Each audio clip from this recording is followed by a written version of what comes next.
Half yearly examination 2025 common MCQ কোন চনত অসমৰ বাবে মুখ্য আয়োগটো পদ সৃষ্টি কৰা হৈছিল?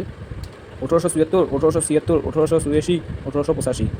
বংগ বিভাজনৰ অন্তৰ্নিহিত উদ্দেশ্য আছিল জনসাধাৰণক একটি কৰা, হিন্দু আৰু মুছলমান বিভাজিত কৰা, ভাৰতবৰ্ষক স্বাধীনতা প্ৰদান কৰা, ভাৰতবৰ্ষত ইংৰাজ শাসন ব্যৱস্থা শক্তিশালী কৰা। ভাৰতৰ শেষৰজন ভাইচৰয় কোন আছিল? ভাৰতৰ শেষৰজন ভাইচৰয় কোন আছিল? Lord Curzon, lord Hunter, Charles Canning, lord Mountbatten. তলৰ ঐতিহাসিক ঘটনাবোৰ প্ৰথমৰ পৰা শেষলৈ সজোৱা।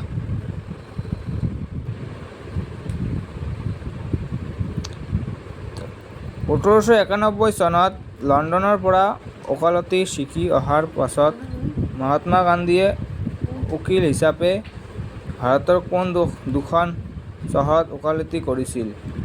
ৰাজকোট আৰু নাগপুৰ, ৰাজকোট আৰু বোম্বাই, কলকাতা আৰু মুম্বাই, কলকাতা আৰু নাগপুৰ।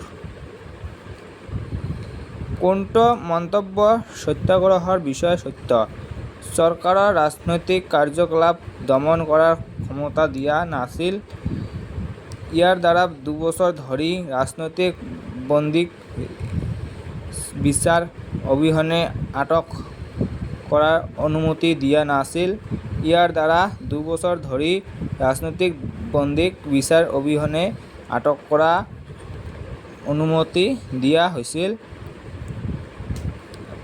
তাৰপিছত কোন মফট মিলছলৈ আৰ্জি লিখিছিল আৰু উল্লেখ কৰিছিল যে ব্ৰিটিছে প্ৰৱৰ্তন কৰা ভূমি ৰাজহক কৃষকে দিব পৰাকৈ বহু বেছি আছিল?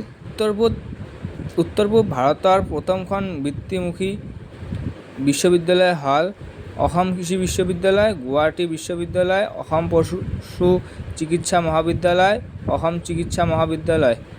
অসমীয়া ভাষাক স্কুল, অফিচ, কাছাৰীত মাধ্যম হিচাপে পুনৰ প্ৰতিষ্ঠা কৰা বছৰটো হ'ল 1873 চন, 1875 চন, 1879 চন আৰু 1871 চন। তলৰ কৃষক বিদ্ৰোহৰ ঘটনাবোৰ প্ৰথমৰ পৰা শেষলৈ সজোৱা। কাৰ উদ্যোগত জ্ঞান প্ৰদায়িনী সভা প্ৰতিষ্ঠা কৰা হৈছিল? আনন্দৰাম ঢেকিয়াল ফুকন আৰু গুণাভিৰাম বৰুৱা। আনন্দৰাম ঢেকিয়াল ফুকন আৰু দেবীচৰণ বৰুৱা।